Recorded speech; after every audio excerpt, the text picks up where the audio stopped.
नमस्कार. आपण पाहत आहात झेड मीडिया अर्थात झूम मराठी.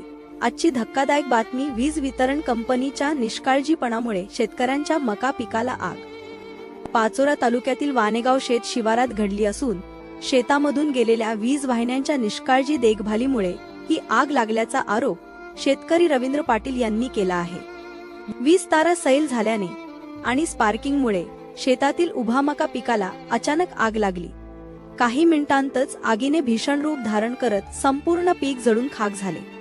या घटनेमुळे परिसरातील शेतकऱ्यांमध्ये तीव्र संताप व्यक्त होत आहे. प्रशासनाने याकडे गांभीर्याने लक्ष दिले पाहिजे.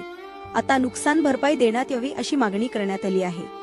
घटनास्थळी उपस्थित शेतकरी यांनी सांगितले की आम्ही अनेक वेळा वीज कंपनीकडे तक्रार केली होती, मात्र कोणतीही दखल घेतली नाही. अखेर आज आमचं संपूर्ण पीक जळून गेले.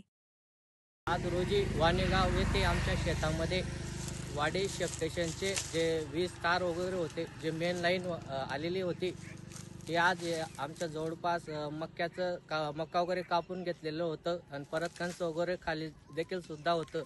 या लोमकत्या ताऱ्यामुळे आज टच लावून आज जवळपास जे आमचं उत्पन्न होतं, जे